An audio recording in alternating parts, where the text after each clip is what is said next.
for children, access to health services, and a provision to a right to employment. Obviously, you have 193 countries. We have a huge chart.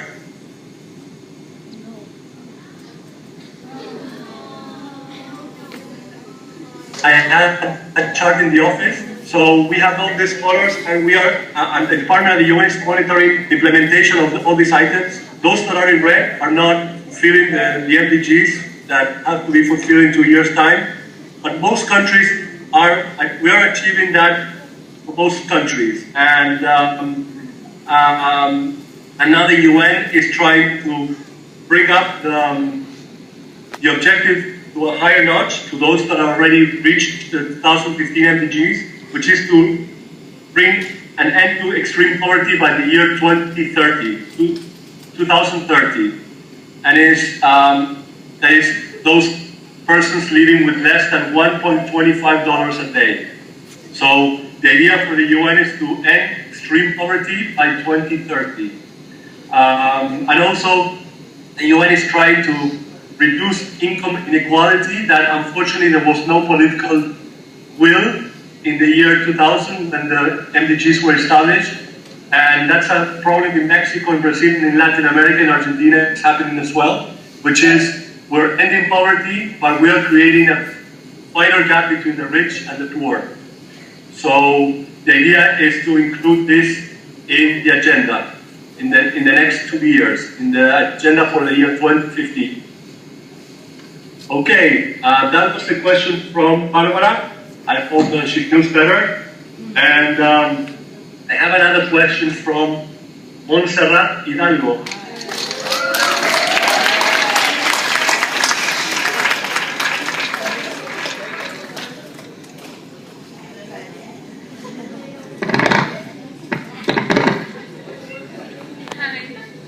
Hi, Montserrat.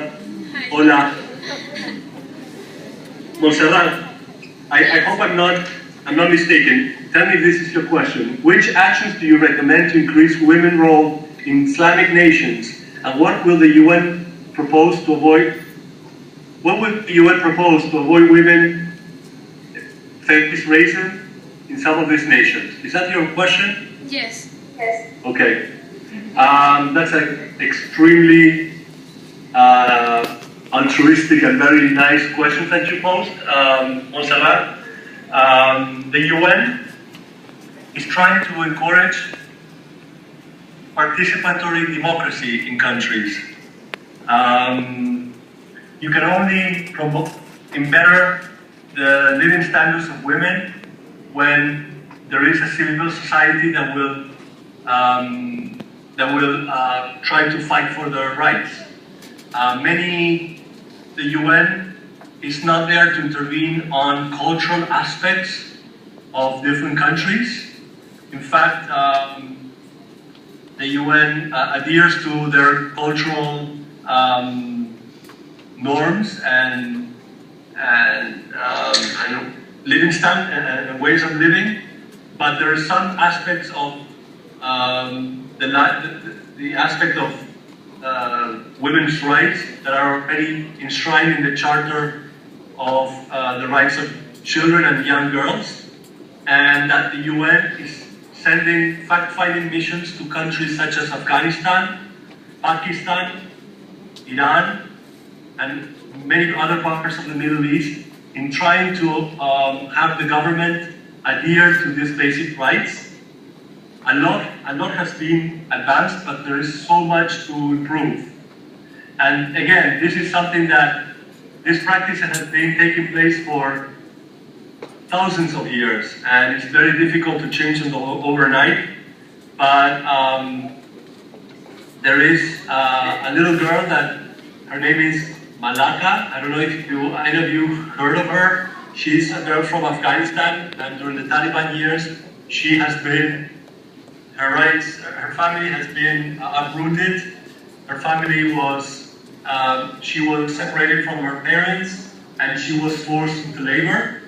So Malaka went and spoke to the General Assembly 3 months ago, and she really had a chance to speak to the President of the United States, the Secretary General of the UN, and she became an advocate. So, and this is a little girl from a very tribe in the north of Afghanistan. So anybody can become an advocate, as I was saying in previous questions. What do I recommend? I recommend to countries to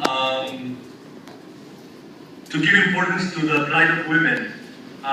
One way is try to give mothers the power to create micro-financing projects. The UN will provide micro-financing projects for mothers so that they can show their girls and their boys of the positive role that mothers and women have in the family. And so this has been done in Africa especially, and hopefully that will be replicated also in the Middle East. So that's my personal view on that. Do you have any views on it, or do you have any other question on these women issues? Okay. Thank you very much, Consulat, for your question.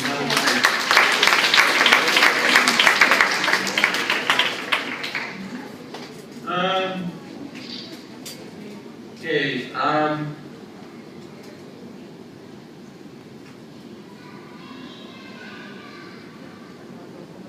Okay. Okay. I have the question from Carolina Mendes.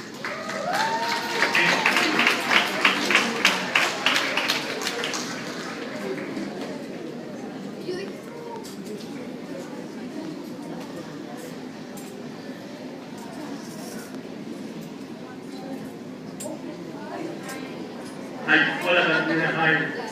Carolina, your question is, suppose I'm 25 years old, that's the question? Okay. I want to work in the UN and be the next Mexican ambassador. I like your long idea. How can I get in? Right now, the ambassador is a man. It's Alfonso de Altua. He's a very charismatic and very nice guy. I know him personally. And he has worked for the foreign ministry. He has worked. I had a conversation with him, and he worked in Mexico City in El DF. He did the School for International Affairs. I don't know what's the exact name in Spanish in Mexico. And he studied many years international affairs, and he's also a lawyer by career. So he studied international law, and he passed the exam in Mexico City to become a diplomat, and he was sent to this